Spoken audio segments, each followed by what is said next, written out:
Welcome to the CoSM Full Moon Ceremony.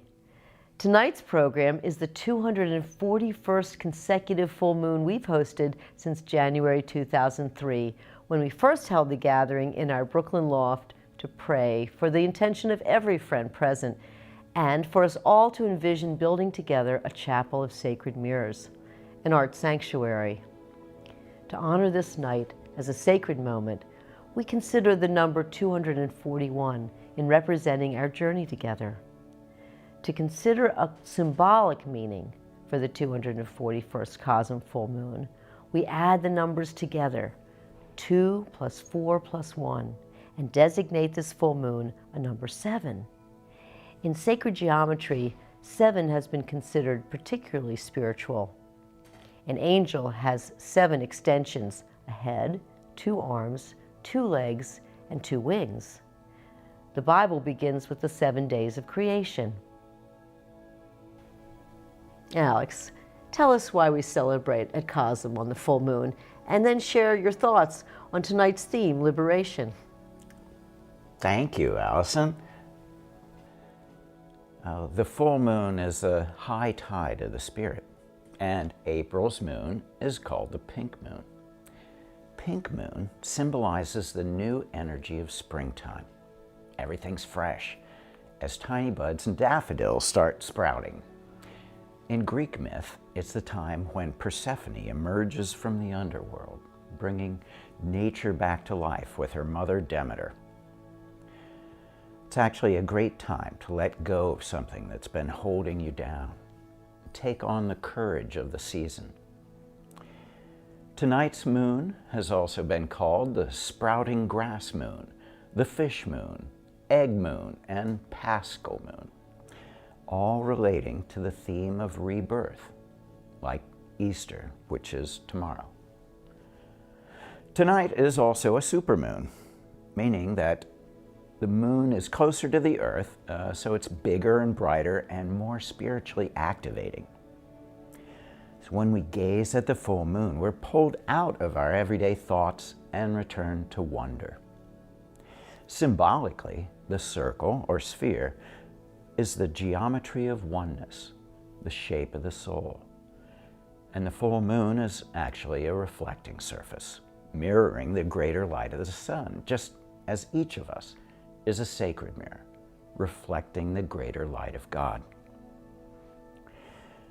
Well, tonight is special for many reasons, and for one thing, it was 19 years ago exactly, on April 16th, 2003, that we held the first public CoSM full moon gathering in our loft there in Brooklyn. Our prayer committee was amazed when 35 people showed up after just placing a notice on alexgray.com. This was in the olden days of the web, before social media, before Facebook or Twitter. We met someone there that night, Eric Dean, that's been a very important board member of our organization, and it was the beginning of CoSM's outreach to community for the purpose of building sacred space together. Well, thank you to our online community of friends being with us today. Although CoSM is not yet open to the public, we met with CoSM members earlier today when we gave them a tour through the work in progress that is Entheon. It's amazing to consider the unfolding from 19 years ago when we gathered with 35 on the full moon and had no idea how the chapel would manifest, to today when we stood with members in the actual Chapel of Sacred Mirrors in Entheon. Thank you, community, for helping make this happen. It's our collective gift to the future, and we look forward to your visit here one day. The other historic note regards the discovery of the most powerful mind-expanding psychedelic, LSD. As some of you may know, LSD was first synthesized on November 16, 1938, by chemist Albert Hofmann at Sandoz Pharmaceuticals in Basel, Switzerland. Dr. Hoffman was working with ergot alkaloids, searching for childbirth and headache medicines. He gave LSD to lab animals to see if it changed their heart rate or stimulated their uterus, and despite some agitation in the animals, nothing apparently happened, so it was not further developed. 5 years later, on Friday, April 16, 1943, Hoffman had what he described as a peculiar presentiment of the importance of this substance. "I heard the voice of LSD calling me, and never before or since have I heard such a voice," he said. And while resynthesizing LSD, he accidentally absorbed a small amount of the drug through his fingertips and discovered its powerful effects. He described what he experienced to his colleagues. Quote, "Last Friday, April 16th, I was forced to stop my work in the laboratory in the middle of the afternoon and to go home, as I was seized by a peculiar restlessness associated with a sensation of mild dizziness. On arriving home, I lay down and sank into a pleasant, inebriated condition, characterized by an extremely stimulated imagination. In a dreamlike state, with eyes closed, I perceived an uninterrupted stream of fantastic pictures, extraordinary shapes with intense kaleidoscopic play of colors. After some 2 hours, this condition faded away." His accidental discovery led him to plan a stronger, intentional dosage on himself a few days later on April 19th, on what became known as Bicycle Day. Allyson and I will be sharing that story as a special media offering this Tuesday. Well, since that fateful day 79 years ago, Hoffman shared his discovery with the world, and millions of people have journeyed and been healed from addictions, depression, trauma, fear of death. They've been spiritually reborn. I'm one of them. And now, psychedelics are not suitable for everyone, and they should ideally only be done in a peaceful and supportive setting. Today, the fields of psychedelic medicine and culture are helping bring healing energy to a suffering world. Hoffman actually continued to take microdoses of LSD throughout his life, and he understood it to be a sacred drug. He said, "I see the true importance of LSD in the possibility of providing material aid to meditation aimed at the mystical experience of a deeper, comprehensive reality." When a psychedelic angel spoke to Hoffman that day, it became a religiously significant occurrence for humanity. His discovery of LSD and subsequent discovery of the active psychedelic alkaloids in magic mushrooms, which he named psilocybin and psilocin, have been a tremendous catalyst toward the liberation of human consciousness. This is why we've been carefully preparing the psychedelic reliquary at Entheon, because of the relation of these substances to the insights portrayed in much visionary art. On the spiritual path, liberation is both the destination of our journey and the ever-present divine condition we're called to recognize. As our consciousness goes through cycles of waking, dreaming, and dreamless sleep, there's a pure spirit witness, the I Am, watching all of our feelings, thoughts, and desires in the physical body. Liberation is identification with the light of immortality, the witnessing presence of spirit, whether temporary or enduring, and it allows freedom from fear and craving and suffering. You're released from the existential pain of entrapment in a body subject to sickness, old age, and death. This definition of liberation follows the Hindu moksha or nirvana, an ego loss, a release from the contracting separateness of a defensive personality, and a feeling of love bliss and boundless interconnectedness with universal being. In Dzogchen Buddhism, the non-dual, self-perfected state of primordial awareness that is our inherent nature embraces everything without resistance and is symbolized by the naked Yam-yub, Ati-Buddha image. Even if we just briefly glimpse the state of liberation, it frees us from utter despair, because we have seen infinite spiritual beauty as part of our deepest being. Art can help turn on the light in our souls. Tibetan Buddhist teachers have declared that certain blessed icons and artifacts can plant a seed of liberation in the mind stream of the viewer. The goal for a spiritual artist is not only to perfect their technical skill, but also to purify their intentions and dedicate their efforts to awakening themselves and their audience with the highest truths expressible for the benefit of everyone.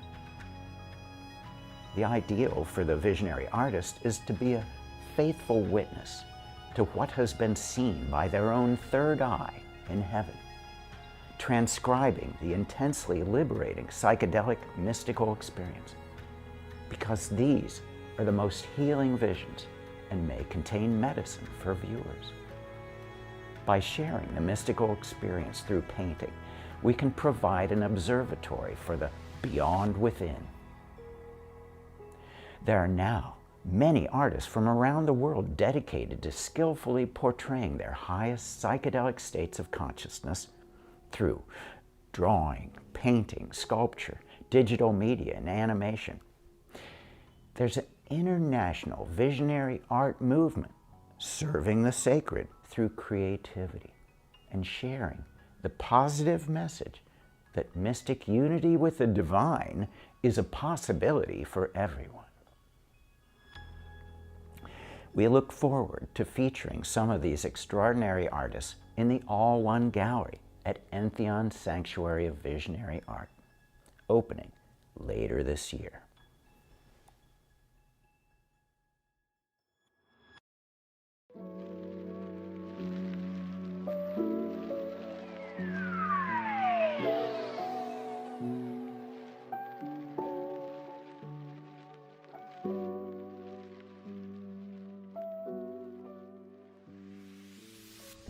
Dearest community, welcome back and happy spring.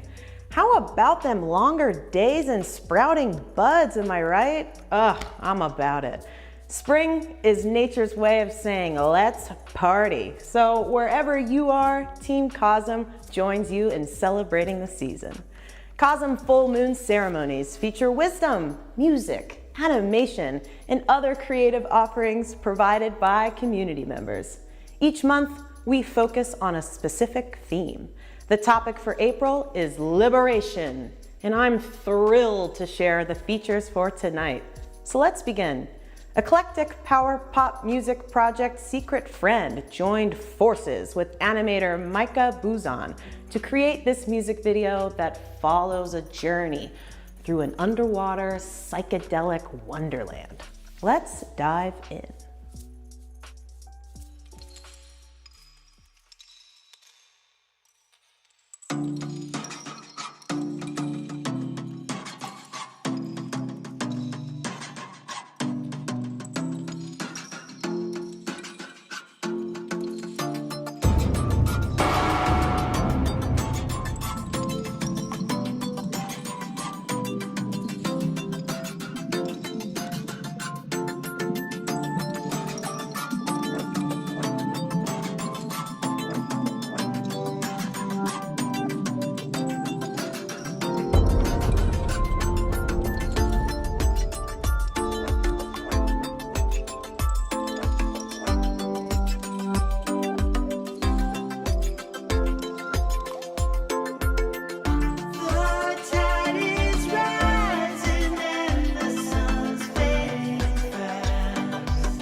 us in the dark of night, diving in a sea of light. Another world's inviting me to stay.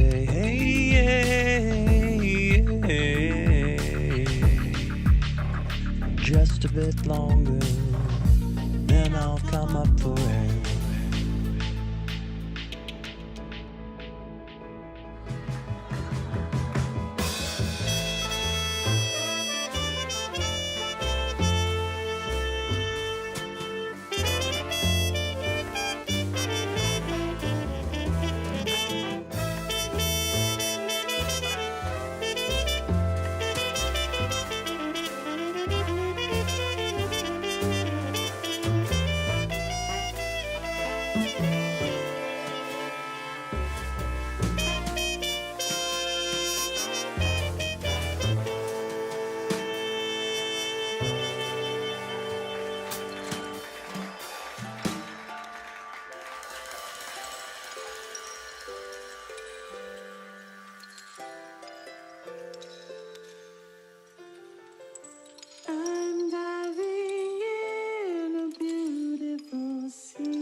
Thank you so much, secret friend and Micah Buzan.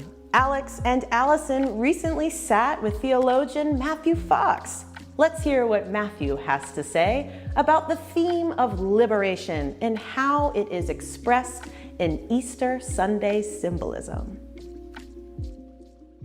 I wish to know more about how liberation is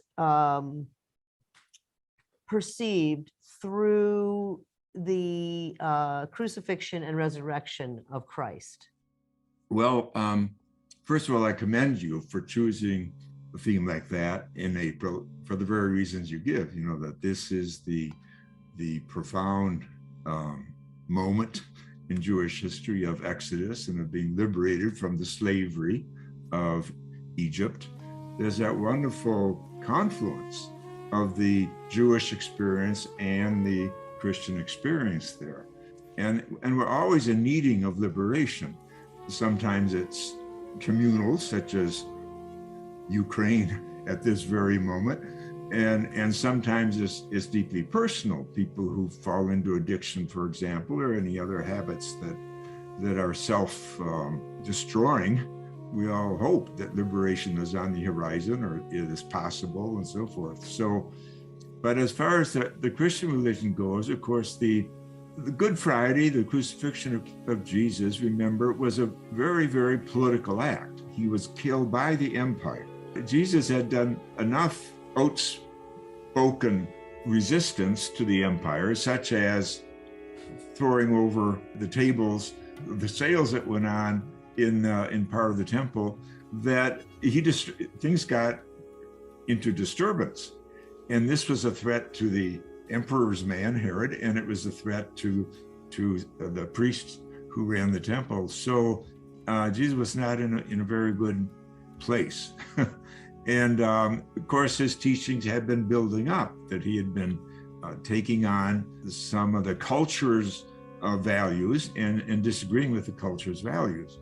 So it all culminated then in Good Friday, in his being crucified. But archetypally, of course, what Good Friday represents is, of course, the power over, power under dynamic.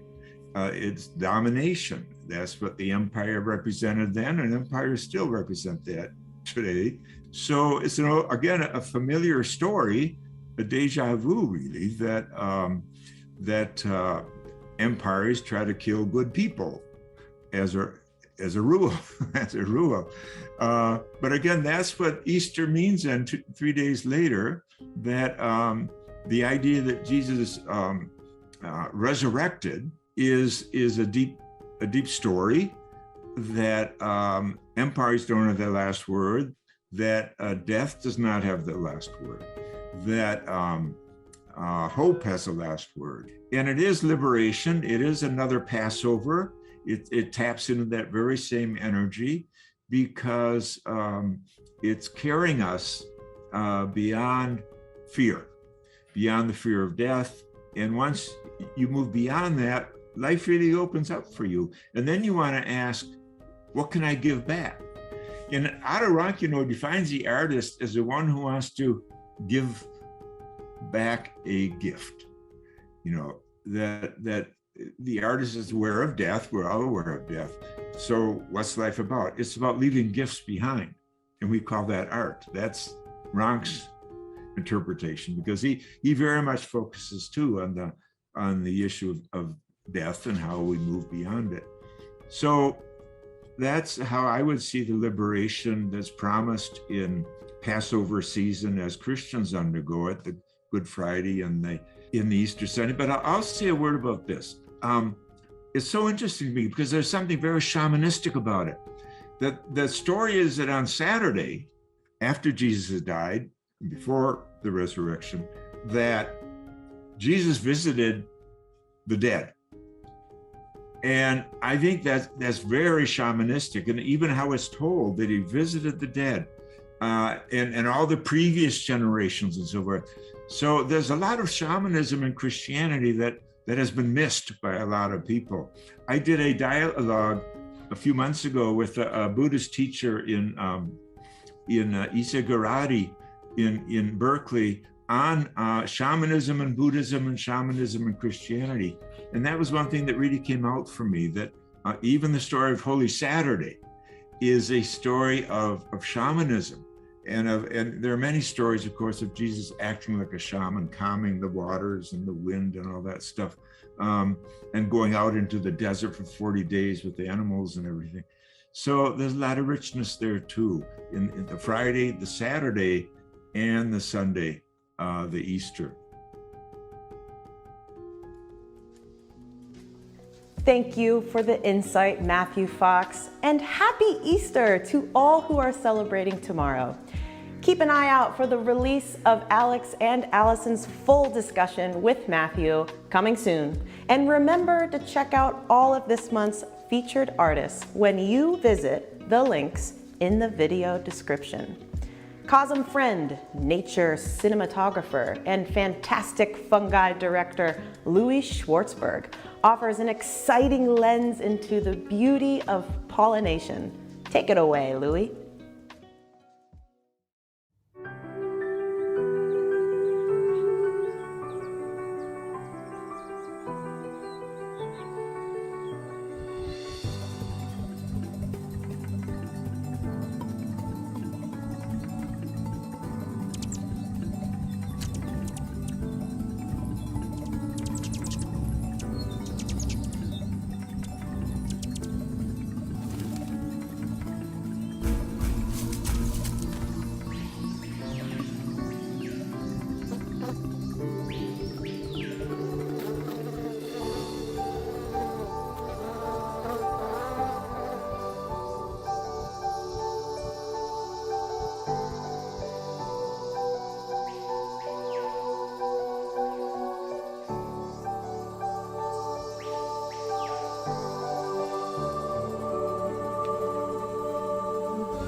Much appreciation, Louie Schwartzberg, for capturing the symbiotic love dance between flowers and pollinators. Anyone celebrating Passover tonight or this week? Allyson Grey shares the shortest seder, a ritual communal meal held each year on this Jewish holiday, commemorating the Israelites' freedom from slavery. L'chaim.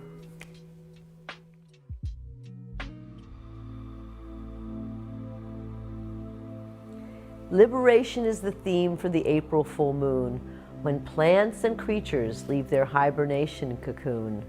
Liberation is the act of setting someone free from imprisonment, oppression. We're released or we flee. Freedom from limiting behavior or self-annihilating, from shame and guilt of the past, freedom from hating. Liberation means abandoning our wrong and long-held views. From intolerance and narrow-mindedness, we transcend, we disabuse. Overcoming any bad thing, like anger or addiction, achieves personal liberation, a divine predilection. In Hinduism, moksha is Sanskrit for emancipation, freedom from samsara, life, death, and regeneration. Uniting with Brahman, the Almighty Creator, releases the ego to attain something greater. Christ can liberate us from a past of guilt and shame, remove limiting thoughts, free from negating self-blame. Liberation theology aids the poor and the oppressed. Catholic Church compassion for all those dispossessed. Jews honor Passover, a full moon celebration, to remember their slavery and the miracle of liberation. We celebrate the history of our ancestors' humble start toward dignity, freedom, and unity, remembered through writing and art. Passover lasts for 8 days of matzah and seders, dining and participation from the elderly to the first graders. The seder is a meal shared with family of birth and choice. The Haggadah guides the ceremony, and everyone has a voice. To offer the shortest seder tonight, we start by praying over candlelight.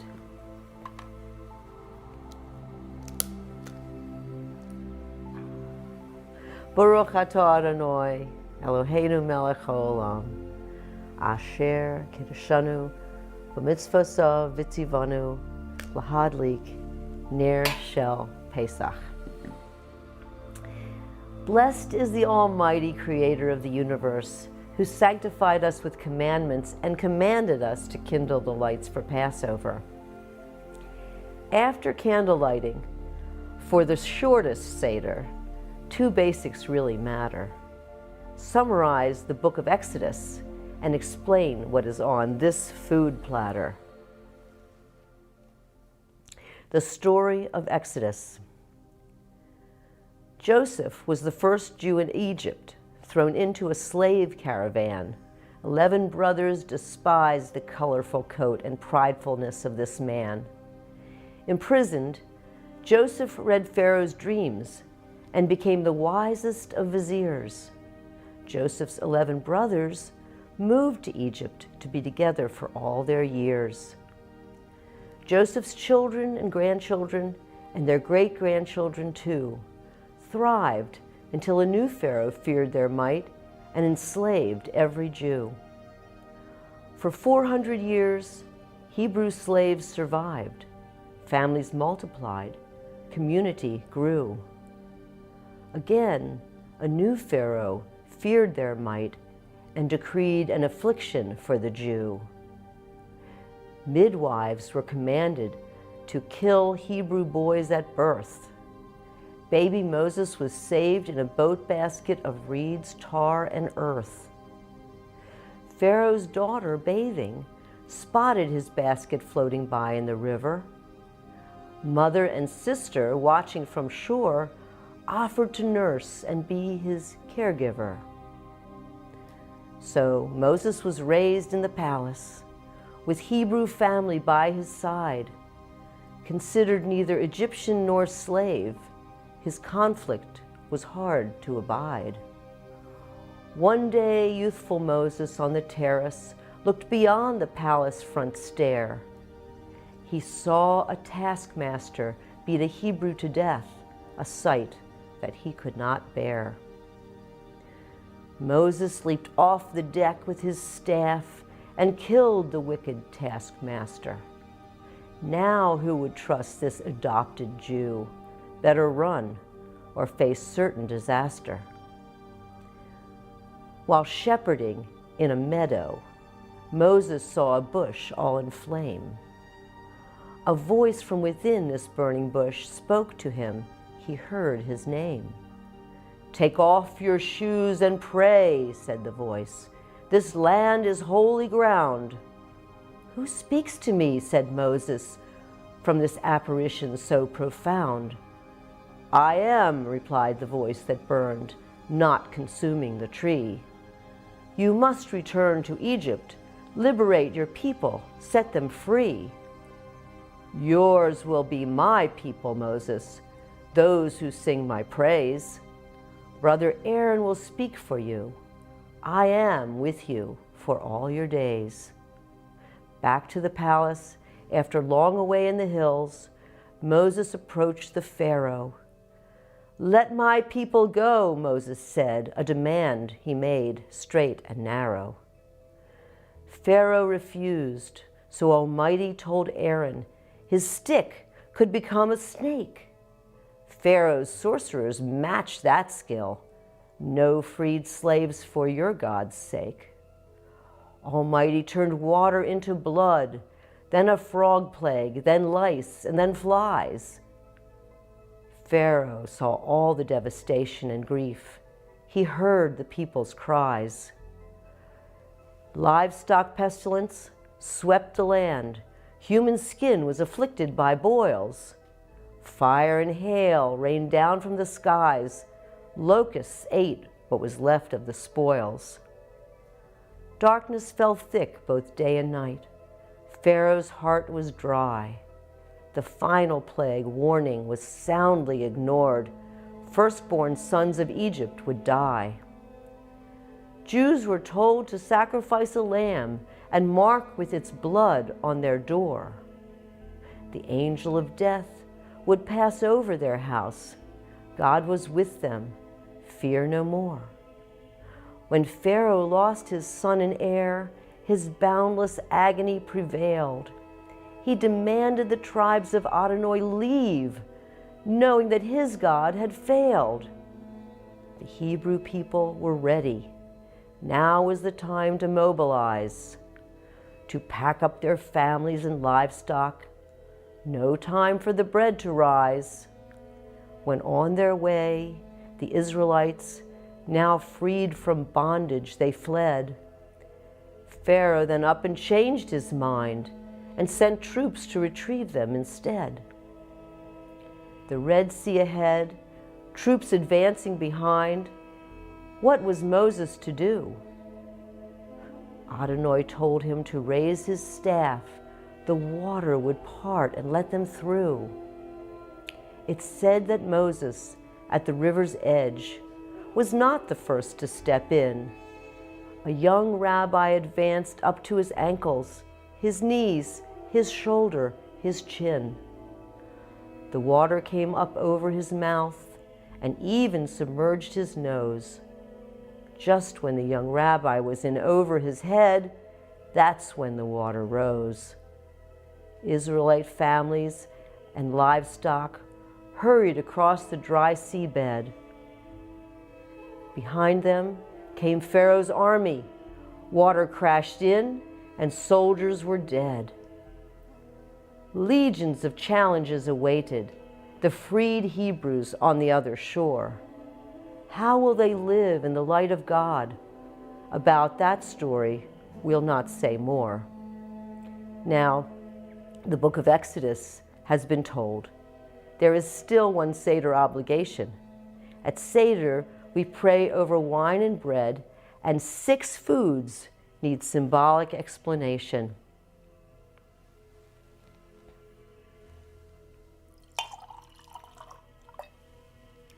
Baruch atah Adonai, Eloheinu melech haolam, Borei peri hagafen. Blessed are you, ruler of the universe, who creates the fruit of the vine.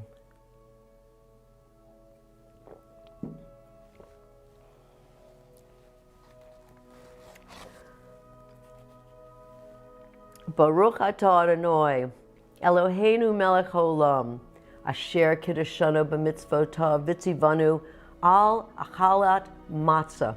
Praised are you, Adonai, our God, ruler of the universe, who sanctified us with commandments and commands us to eat matzah.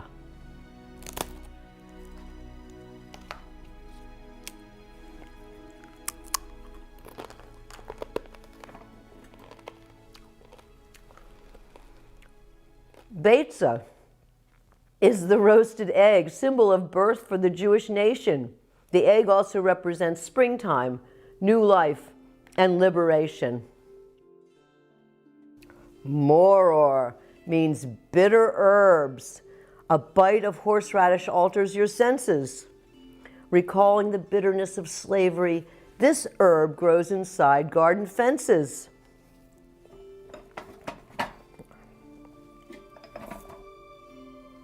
Carpus is the parsley, representing spring's freshness and beauty. Saltwater dipped carpus.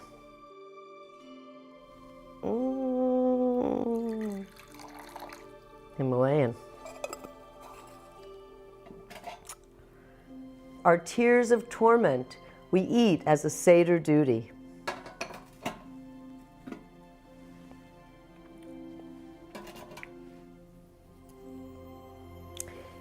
Zeroah, the lamb shank, is Passover's symbol of sacrifice and loss. The angel of death passed over slave homes, bearing a lamb's blood cross.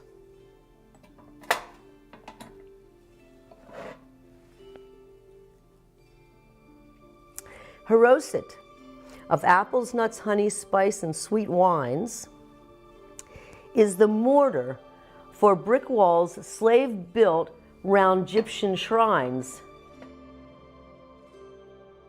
Matzah, flat and unleavened, is the bread of affliction we eat. A sandwich of matzah, moror, and haroset is a tasty Seder treat.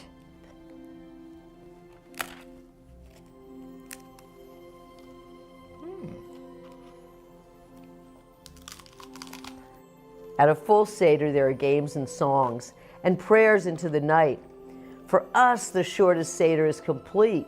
May springtime bring you delight.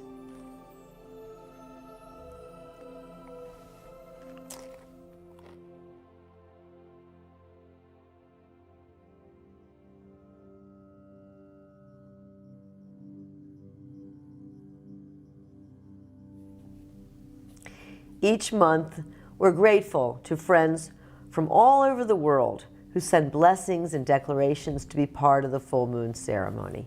Thank you so much for tuning in and sharing with us a blessing for a loved one, a friend, for your community, or for the world.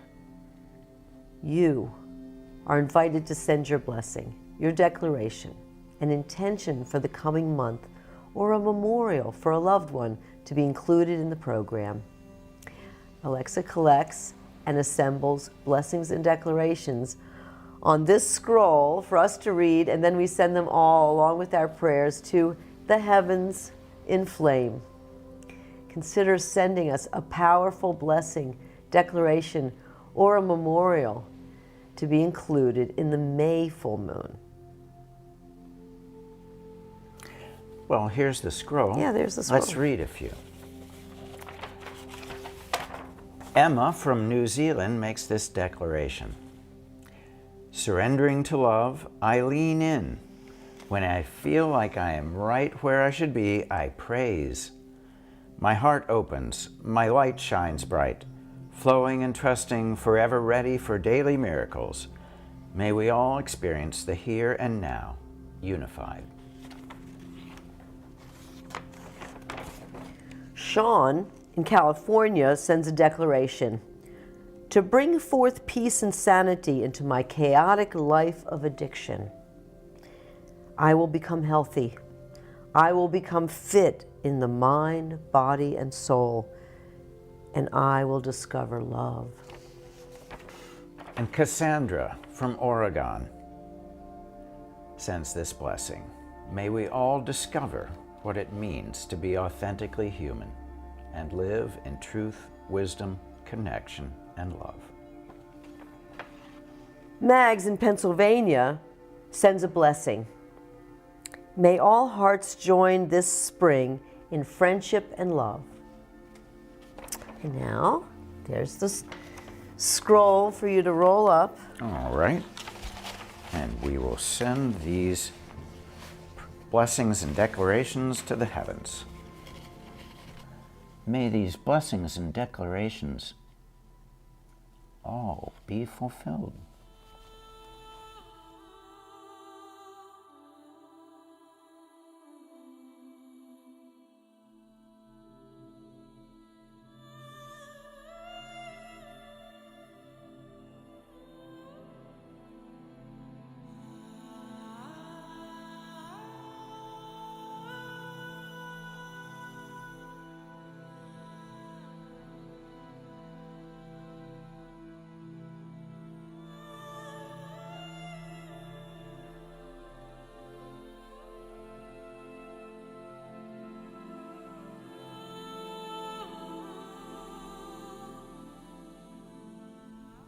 Some who are with us may be grieving the loss of a family member or friend.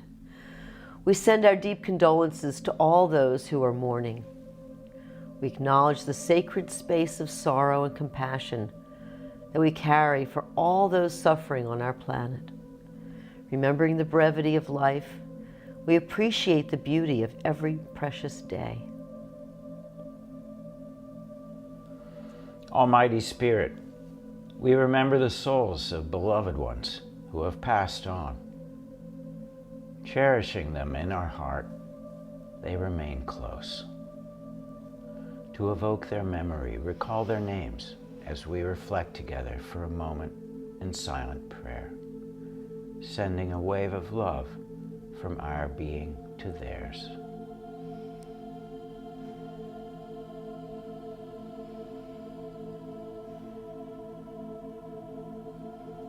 May their memory be a blessing.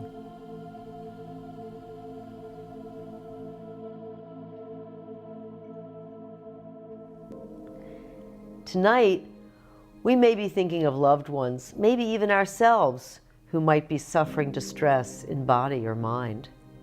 Every CoSM full moon, we take a few moments to turn inside and hold in our heart those who might benefit from a healing prayer. To strengthen this blessing, recall the name of your loved one as we pray. Great Spirit, thank you for blessing us with this day and for our precious body and soul. We feel the light of Spirit shining in our hearts, and as we breathe, a glow expands to surround us like a luminous sphere. The brightness in our hearts magnifies as we join together in a gleaming web with countless others around the world, a luminous net of beings. From the superabundance of our combined energy field, we envision rays of healing light surrounding and protecting us, our friends and family. May the light shine on all who need healing.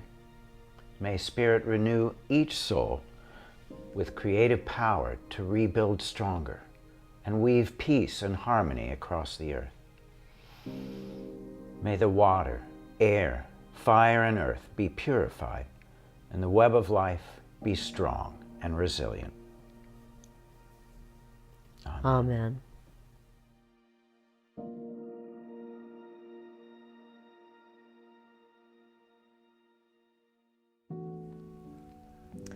Khalil Gibran once wrote, "The deeper that sorrow carves into your being, the more joy you can contain. Is not the cup that holds your wine the very cup that was burned in the potter's oven?" In other words, life is impossible to control, but the good news is it can be lived fully. Sending prayers of transformation to all.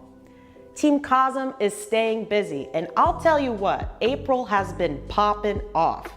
CoSM membership reached an all-time high this month as a result of a recent fundraiser that included the release of extraordinary Tool concert posters from past years, as well as auctions from very special Tool posters signed by the band and remarked by the artist.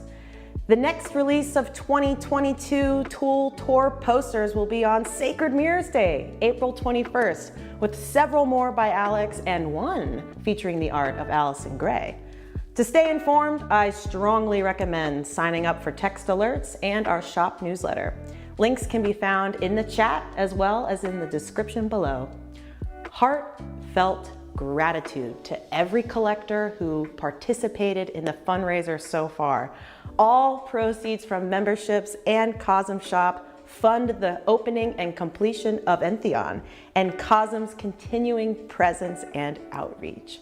On Tuesday, April 19th, join us in celebrating Bicycle Day, anniversary of the discovery of LSD.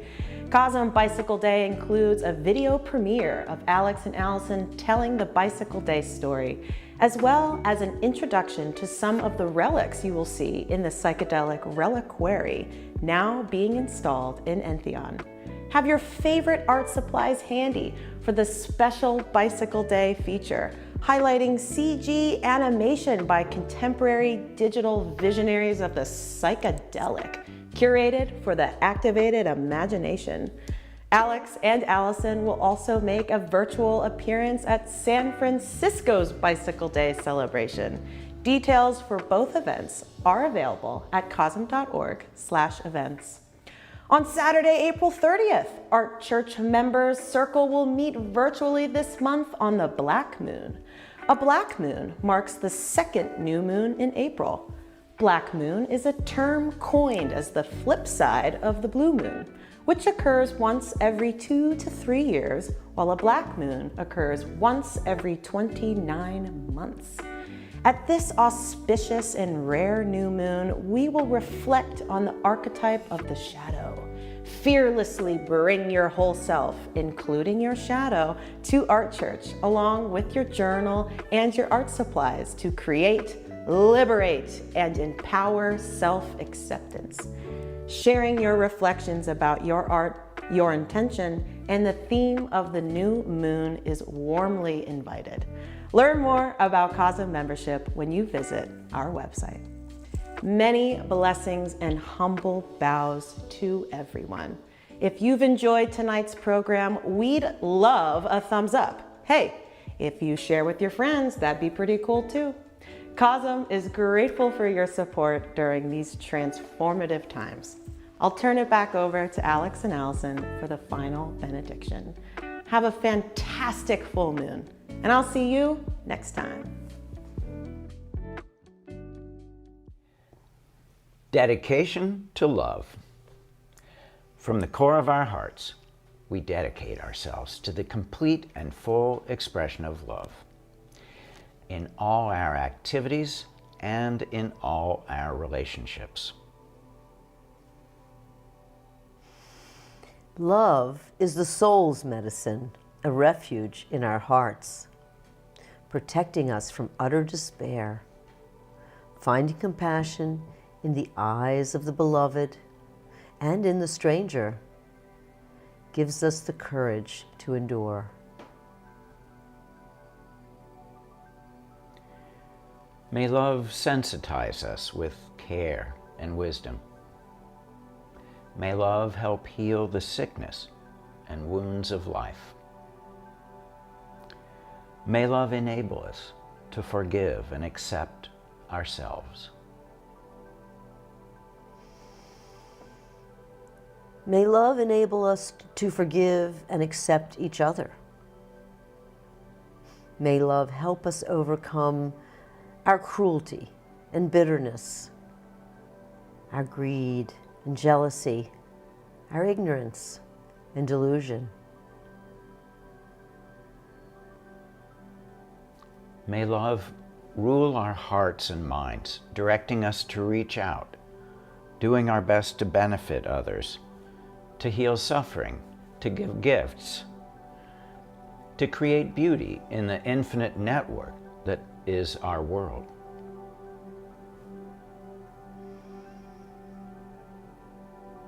A heart of loving kindness pours creative grace into the world to alleviate pain and mend the heart net. To the healing art of love, we dedicate ourselves. May any merit generated by this gathering be offered to the benefit and liberation of all beings. Happy full moon!